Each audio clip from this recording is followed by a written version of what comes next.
Friends, இது நம்ம ஒரு சேனல், நெல்லிட்டு சேனல். இப்போதான் ஃபர்ஸ்ட் டைம் எங்கள் யூடியூப் சேனலை பார்க்குறீங்கன்னா சப்ஸ்கிரைப் பண்ணுங்கள்.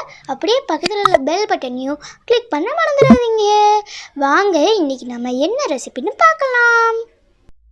ஹலோ ஃப்ரெண்ட்ஸ், எல்லாருக்கும் வணக்கம். திஸ் இஸ் பிரீத்தி வெங்கட்ரமணன். இன்றைக்கி நாம் ரொம்பவே டேஸ்டியான கருவாட்டு குழம்பு கிராமத்து ஸ்டைலில் எப்படி பண்ணலான்னு தாங்க பார்க்க போகிறோம். நான் இன்றைக்கி சீலா மீன் வச்சு இது பண்ண போகிறேன். வாங்க வீடியோக்குள்ளே போகலாம். ஃபர்ஸ்ட் இதுக்கு தேவையான பொருட்கள் என்னலாங்கிறத பார்த்துடலாம். நான் தக்காளி 3 கட் பண்ணி வச்சுருக்கேன். அதுக்கப்புறமா சின்ன வெங்காயம் ஒரு 10லேருந்து 12 வரைக்கும் கட் பண்ணியிருக்கேன். பெரிய வெங்காயம் 2 கட் பண்ணிக்கோங்க. பச்சை மிளகாய் 2, பூண்டு கொஞ்சம், புளி தேவையான அளவு, இது எல்லாமே எடுத்து வச்சுக்கோங்க. கருவாட்டு குழம்பு கூட காய்கறி சேர்த்து பண்ணால் செம டேஸ்ட்டாக இருக்குங்க. அதுக்கு நான் வாழைக்காய் 1 கட் பண்ணியிருக்கேன், முருங்கைக்காய் 1 கட் பண்ணியிருக்கேன், கத்தரிக்காய் ஒரு 3 இதை எடுத்து கட் பண்ணி வச்சுருக்கேன். இது கூட சேர்க்கறதுக்காக 5 அவிச்ச முட்டை எடுத்து வச்சுருக்கேன். அதுக்கப்புறமா சீலா கருவாடு எடுத்து கழுவி வச்சுக்கோங்க. வெந்நீரில் போட்டு உடனே எடுத்துருங்க, இல்லைன்னா கரைஞ்சிரும். இப்போ நாம் சீலா கருவாடு ஜஸ்ட் ஃப்ரை பண்ணி எடுத்துக்க போகிறோம். அதுக்கு ஒரு பேன் எடுத்துக்கோங்க. அதில் கொஞ்சம் ஆயில் ஆட் பண்ணிக்கோங்க. ஆயில் ஹீட் ஆனதுக்கப்புறமா இது கூட கடுகு ஆட் பண்ணிக்கோங்க. உளுந்தம்பருப்பு கொஞ்சம் சேர்த்துக்கோங்க. கருவேப்பிலை கொஞ்சம் ஆட் பண்ணிடலாம்.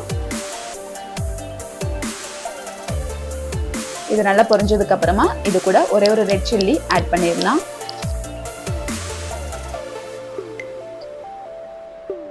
இப்போ நாம எடுத்து வச்சிருந்த சின்ன வெங்காயம் இது கூட சேர்த்துடலாம். சின்ன வெங்காயம் நல்லா ப்ரௌனிஷா ஆகணுங்க. நல்ல கலர் சேஞ்ச் ஆனதுக்கு அப்புறமா நாம எடுத்து வச்சிருந்த கருவாடு இது கூட சேர்த்துடலாம். கருவாடு சேர்த்ததுக்கு அப்புறமா லோ ஃப்ளேம்ல வச்சு ஃப்ரை பண்ணுங்க. இது நாம லைட்டா தான் ஃப்ரை பண்ணிக்க போறோம். லாஸ்டா குழம்புல சேர்த்து இதை நாம குக் பண்ண போறோம். இப்போ இதை நாம ஒரு பவுல்ல ட்ரான்ஸ்ஃபர் பண்ணிடலாம். இது ஃப்ரை பண்ணும்போது செம ஸ்மெல் வருங்க, செம டேஸ்டியா இருக்கும் இந்த சீலா கருவாடு. இப்போ நாம குழம்பு ரெடி பண்றதுக்காக ஒரு பெரிய பேன் எடுத்துக்கோங்க. அதுல நாம புளி கரைசல் ரெடி பண்ணதை இது கூட சேர்த்துடலாம். இதுல நாம கொஞ்சம் குழம்பு பொடி ஆட் பண்ணிடலாம். நான் 3 டேபிள் ஸ்பூன் ஆட் பண்ணியிருக்கேன். குழம்பு பொடி இல்லாதவங்க சில்லி பவுடர் அண்ட் மல்லி பவுடர் 2 டேபிள் ஸ்பூன் ஆட் பண்ணிக்கோங்க. நான் 1 table spoon chilli powder, 1 table spoon மல்லி பவுடர் ஆட் பண்ணியிருக்கேன்.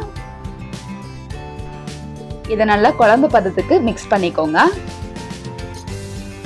இது கூட கொஞ்சோண்டு வாட்டர் ஆட் பண்ணி மிக்ஸ் பண்ணி எடுத்துக்கோங்க. ஆல்ரெடி யூஸ் பண்ண அதே பேனை இப்போ நாம யூஸ் பண்ணிக்கலாம். இதுல கொஞ்சம் ஆயில் ஆட் பண்ணிக்கோங்க.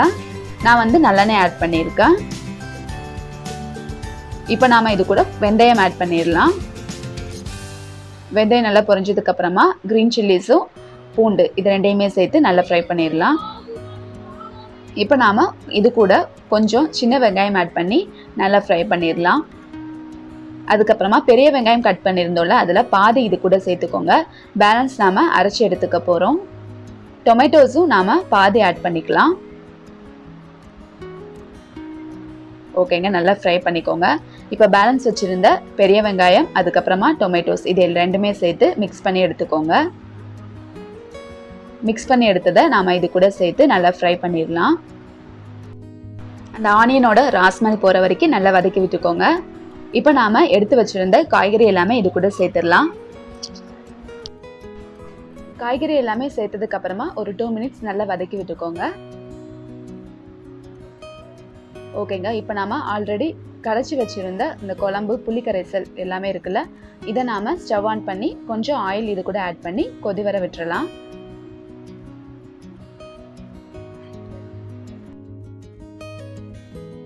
பாருங்க, நல்லா கொதி வந்துடுச்சு. இப்போ நாம ஆல்ரெடி ஃப்ரை பண்ணி வச்சிருந்த வெஜிடபிள்ஸ் எல்லாமே இது கூட சேர்த்துடலாம். நல்லா மிக்ஸ் பண்ணி விட்டுக்கோங்க.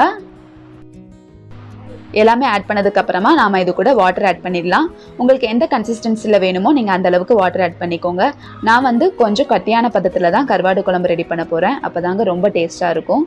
இப்போ நாம் இதில் தேவையான அளவு உப்பு ஆட் பண்ணிடலாம். உப்பு ஆட் பண்ணதுக்கப்புறமா கொஞ்சம் டேஸ்ட் பார்த்துக்கோங்க. காரம் எல்லாம் கரெக்டாக இருக்கான்னு செக் பண்ணிவிட்டு நாம் வெஜிடபிள்ஸ் குக் பண்ணுறதுக்காக கொஞ்சம் வெயிட் பண்ணலாம்.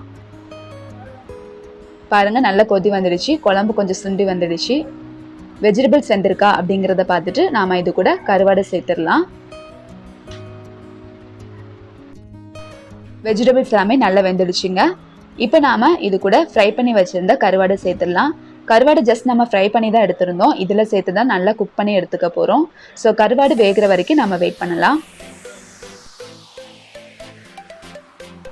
பாருங்க, கருவாடு நல்லா வெந்துடுச்சு. இப்போ நாம வேக வச்சு எடுத்து வச்சிருந்த முட்டைகளை இது கூட ஆட் பண்ணிடலாம். நல்ல கமன்னு ஸ்மெல் வருதுங்க. செம டேஸ்டியான கிராமத்து ஸ்டைல் கருவாட்டு குழம்பு ரெடி ஆயிடுச்சு. நீங்களும் இந்த ஸ்டைலில் ஒரு தடவை கருவாட்டு குழம்பு ட்ரை பண்ணிடுங்க. எப்படி இருந்ததுன்னு கமெண்ட்ஸில் சொல்லுங்கள். இந்த வீடியோ உங்களுக்கு பிடிச்சிருந்தா உங்கள் ஃப்ரெண்ட்ஸ் அண்ட் ஃபேமிலிக்கு ஷேர் பண்ணுங்கள். மறக்காமல் எங்கள் சேனலுக்கு சப்ஸ்கிரைப் பண்ணுங்கள். தேங்க்யூ ஃபார் வாட்சிங். Enjoy your day.